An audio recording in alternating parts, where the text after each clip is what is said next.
नमस्कार दोस्तों, bull driven कच्ची घानी के कोल्हू से कितना प्रॉफिट कमा सकते हैं, यानी कि ये बिजनेस का कैसा मॉडल है, कितना इसमें फायदा है, कितनी लागत है और क्या ये एक वर्थफुल बिजनेस है, इसी बारे में डिटेल में जानकारी इस वीडियो में दी जाएगी। आजकल कच्ची घानी के कोल्हू से निकले हुए तेल की मांग बढ़ रही है। दो तरह के कच्ची घानी के कोल्हू होते हैं, एक बुल ड्रिवन कच्ची घानी का कोल्हू जो आप ये देख रहे हैं, दूसरा कच्ची घानी का कोल्हू होता है जो मोटर ड्रिवन होता है। उसकी आरपीएम थोड़ी ज्यादा होती है, किसी की 5, 7, 10, 15 तक होती है, लेकिन इसकी आरपीएम 2 होती है, यानी कि 2 राउंड पर मिनट। अब कुछ लोग जो है वो बुल ड्रिवन कच्ची घानी का तेल लेना पसंद करते हैं, कुछ लोग साधारण कच्ची घानी का तेल पसंद करते हैं। ऐसे में जब मांग बढ़ रही है तो कुछ लोग कच्ची घानी का बुल ड्रिवन कोल्हू लगा रहे हैं, लेकिन लगाने से पहले आपको पूरी जानकारी होना जरूरी है, क्योंकि अगर अधूरी जानकारी से काम शुरू किया जाता है तो कई बार वो फेल हो जाते हैं, यानी कि बंद करना पड़ता है। लेकिन सभी पहलू की जानकारी लेने के बाद शुरू करेंगे तो फिर सफल होने की संभावना बढ़ जाती है। इसीलिए हम आपको ऐसे वीडियो दिखाते हैं। तो चलिए शुरू करते हैं और जानते हैं कि बुल ड्रिवन कच्ची घानी के कोल्हू में कितना फायदा है। टेक्निकल फार्मिंग चैनल को सब्सक्राइब करें और बेल आइकन भी दबाएं ताकि आगे आने वाले वीडियो की नोटिफिकेशन आपको मिलती रहे। दोस्तों, आप हैं अनिल कुमार जी और ये पिछले 2 साल से कच्ची घानी का कोल्हू चला रहे, बुल ड्रिवन कोल्हू है। चलिए इन्हीं से जानते हैं कि ये बिजनेस का क्या सफल मॉडल हो सकता है। अनिल जी नमस्कार। नमस्कार जी। आप ये 2 साल से कोल्हू चला रहे हैं, तो हम बात करेंगे शुरू से कि सबसे पहले लागत की बात करते हैं और किन चीजों की जरूरत होती है। जी बताइए। कोल्हू को लगाने के लिए लगभग ये 70,000 से 1 लाख के बीच में आता है।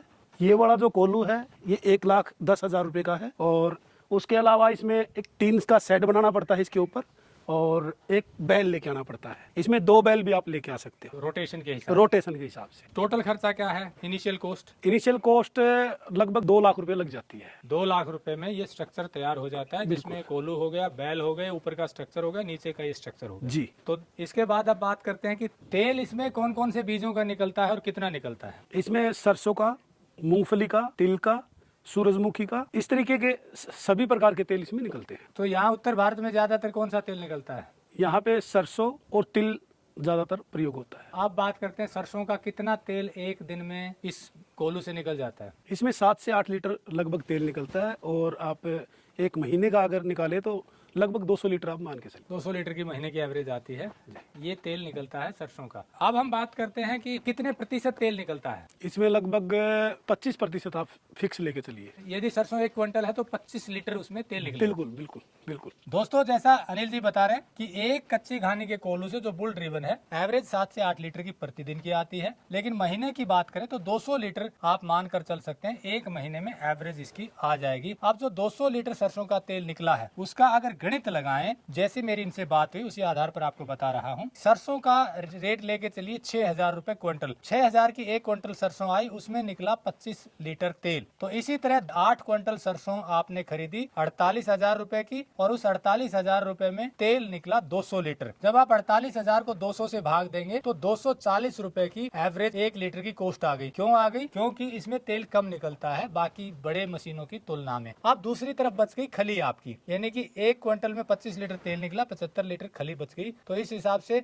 200 लीटर तेल निकालने पर खली बच जाती है 600 किलो खली। तो 1 किलो खली क्या भाव जाती है? 1 किलो खड़ी 30 से 40 रुपए चली जाती है। 30 से 40 रुपए चली जाती है। अगर हम मैक्सिमम भी माने 40 रुपए भी माने, 600 किलो खली 40 के बाद 24,000 की, तो 24,000 रुपए आपके वो आ गए। अब बात करते हैं कि रनिंग कॉस्ट की, तो इसमें क्या लागत आती है वो बताइए पहले। इसमें लेबर के लिए 2 व्यक्तियों की आवश्यकता होती है, और एक आदमी का लगभग 12 से 15,000 रुपए खर्चा लेबर का पड़ जाता है। उसके अलावा बैलों का भी खर्चा होता है, उनको भी खाने के लिए चारा, गुड़ वगैरह, खड़, ये सारी चीज़ों की आवश्यकता होती है, तो वो भी हम कॉस्ट में लेके चलेंगे।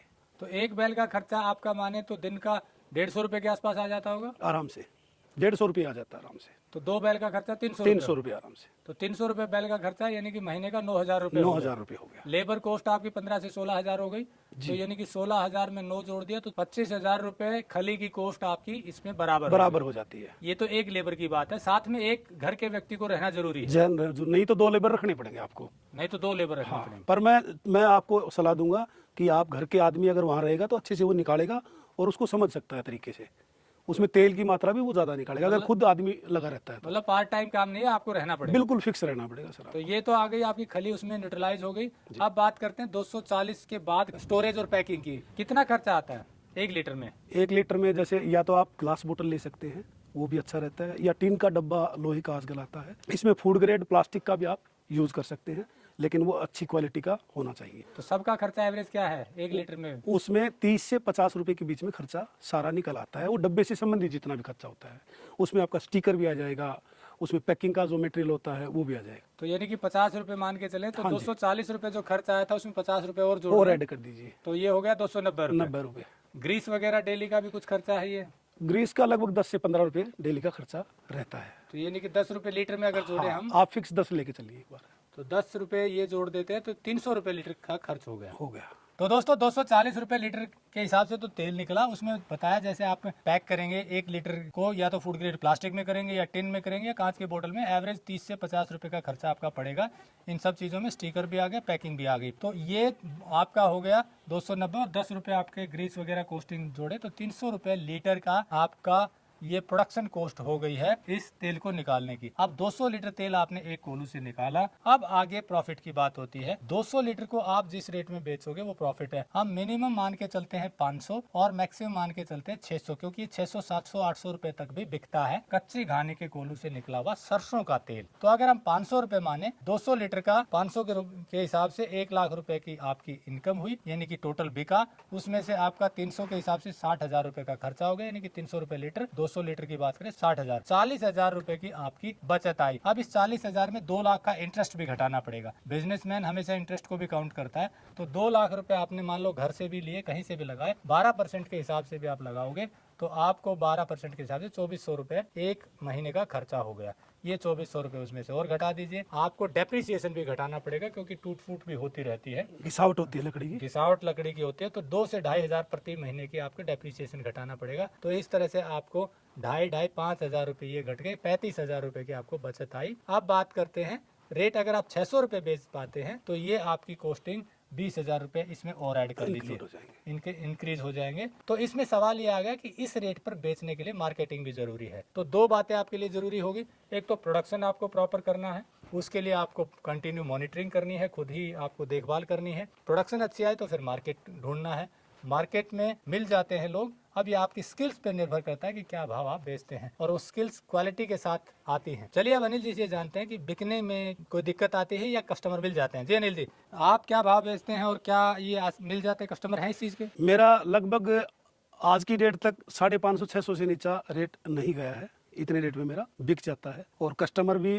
परमात्मा की दया से आज तक मुझे आसानी से उपलब्ध हुए हैं। यही इस जंगल में मुझे उन्होंने ढूंढा है और यहीं से वो लेके जाते हैं। लेकिन इसमें सबसे बड़ी ईमानदारी और सत्यता होनी चाहिए। आप जो प्रोडक्ट बना रहे हो, बेच रहे हो, उसमें आपकी भावना बहुत अच्छी होनी चाहिए और आप ईमानदारी से काम करने वाले व्यक्ति होने चाहिए। तो दोस्तों जैसा बताया अनिल जी ने कि ईमानदारी जरूरी है, और उसके साथ में जरूरी है लगन, और आपको टेक्निकली काम करना होगा। तब जाकर के आपको जो हमने गणित बताया 35 से 55,000 रुपए तक आप इसमें कमा सकते हैं। लेकिन ये सारी कंडीशंस फुलफिल होंगी तभी, नहीं तो घाटा भी होता है, क्योंकि तेल नहीं बिकेगा। अल्टीमेटली आप ये सेटअप लगा भी लेंगे, प्रोडक्शन भी निकाल लेंगे, जानकारी भी ले लेंगे, लेकिन रेट अगर नहीं मिलेगा तो फिर आपको घाटा हो सकता है, क्योंकि 300 रुपए तो खर्चा ही आ गया। कई जगह तेल 150-200 रुपए मिल जाता है सरसों का। तो आपको ऐसे कस्टमर ढूंढने होंगे जो इस चीज को वैल्यू समझते हो, और फिर उस रेट पे अगर बिकेगा तो ये एक बिजनेस का अच्छा मॉडल हो सकता है। लेकिन अंत में फिर कहूँगा, बड़ी मेहनत का काम है, बहुत टेक्निकली करना पड़ता है, क्योंकि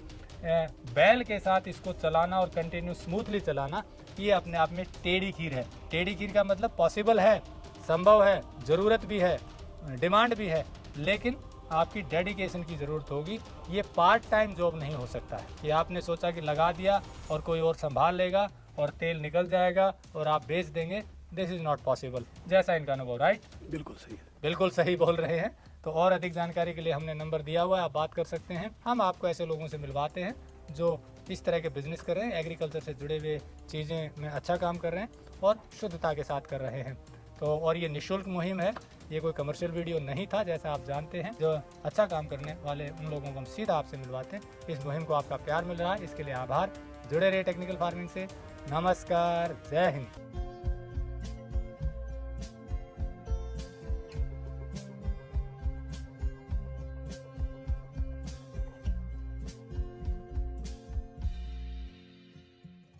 अगर आपको यह वीडियो पसंद आया है तो ज्यादा से ज्यादा लाइक और शेयर जरूर करें।